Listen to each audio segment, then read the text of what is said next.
Hi, which is better, a new or older home? How do you possibly compare the two? John Cowan here with another real estate message. And folks, each week I like to try to present a topic that is relevant, I hope, but something that has happened with me and a client in the last week. And this was a question posed to me by a first-time homebuyer. Simple question, simple answer, not so much. So which is better, a new or older home? It depends. So we can talk about new homes, builder homes that are being built right now. When I say newer, I'm kind of referring to, let's say, within a 10-year period, going back, to 2010. What we saw were a lot of builders starting to get into the open concept. We started seeing ceiling heights raising to 9 foot as opposed to 8 foot, which really gave things a much bigger feel. So we started seeing also a little technology being introduced, and now with a new home, you've got a lot of technology options that can add a bit of cost to the home if you really want to go there. But let's talk about just some basics. Certainly if you're buying a new built home today from a builder, you're going to get a warranty, okay? Typically it's a 1-year warranty, could be as much as 10 years on the foundation, okay? You also will have a home built to today's building codes. Is that critical? I renovate a lot of houses, and I've renovated properties from the 20s all the way up to the mid 80s. And when we look at building codes, we're looking at things like insulation, energy efficiency, we're looking at electrical issues, we're looking at plumbing issues. But can all those things be brought, so to speak, up to code in an older home? Absolutely. So it is comforting, though, for you to know that it's being built to today's codes. That's for energy efficiency, certain requirements on windows, insulation in the attic. A lot of different things are covered there. So that's a great advantage. So being that, it's going to be more efficient. With the windows, the insulation, all the sealing that they do around perimeter of the home and the framing stages, all this makes for a more efficient home. We're seeing some unbelievable utility numbers coming from larger homes, that builders are building today. And I mean that on a low side. The more technology that's being introduced, you're going to have Wi-Fi, of course, throughout the house, but you're going to have a lot of different options with that technology, from room to room, being able to add, voice commands, things of that nature.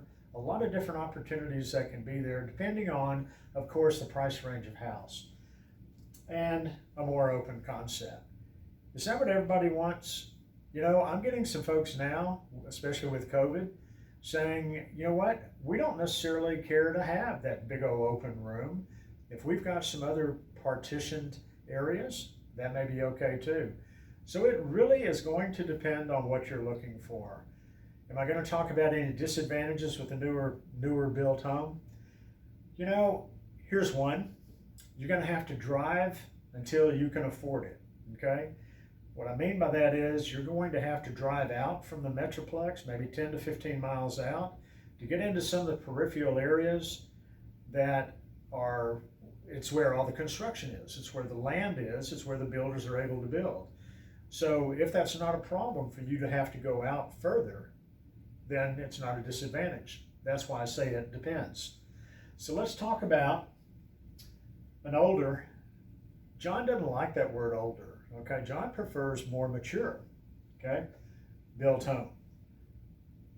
Location, okay? Obviously, if you're buying a pre-owned home, you've got an opportunity to pick and choose in your area. So here in the Dallas Metroplex, you can be near downtown, you can be 10 miles from downtown.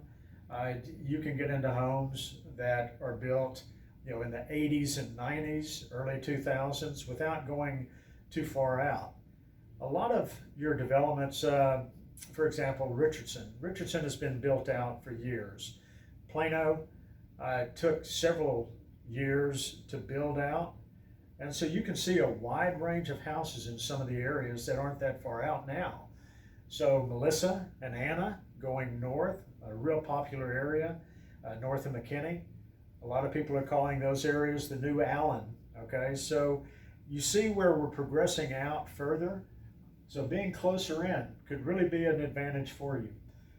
Established neighborhoods and schools. What do I mean by that? You know, just what I'm saying. A lot of people know neighborhoods, and you know, because we've grown up with them, possibly we grew up in one, being close in, and so you may know that school. You may have gone to that school, you know, as a child, and now you're looking at the possibility of your kids going to that school. You can look back at the track record of that school. You can look at the track record of that neighborhood from a crime standpoint. So you've got something to kind of get your bearings, you know, on an established area. You're going to see larger lots, no question. Builders are building on as small lots as they can possibly get away with. And, you know, the advantage of having an older home, you've got the ability to add on. You've got the ability to put a pool and still have a lot of grass area.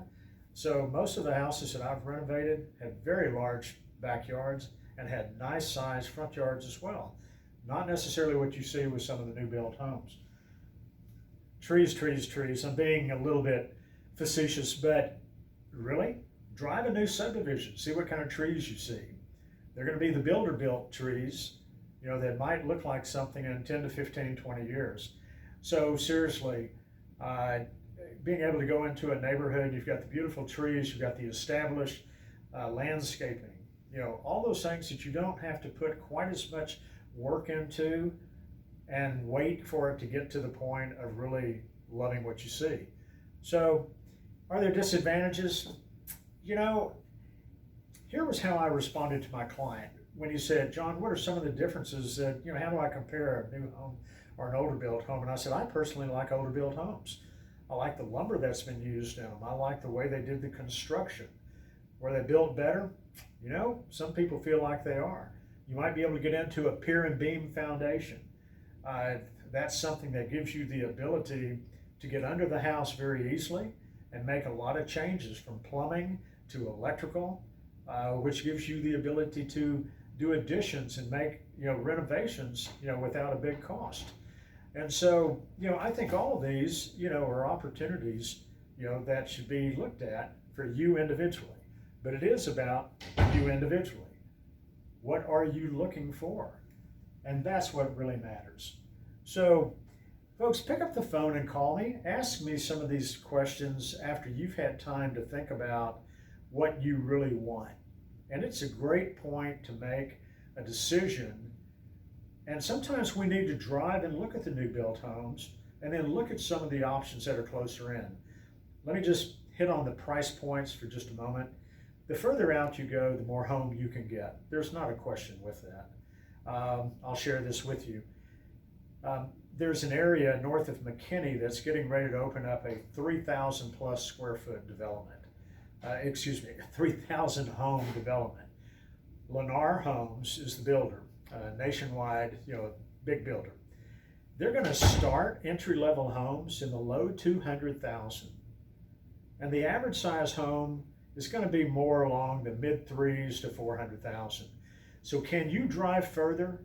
Can you get a great deal on a small home, starter home, a larger home? Absolutely. But you're going to have to drive to get there. Being closer in, you can look at some of those options, and a lot of our older homes have been completely renovated. The homes that I renovate, I'd challenge up against a new home because of everything that I do to them. So let's take a look at what works for you. Pick up the phone and call me at your convenience. Until next week, John Cowan, have a great one.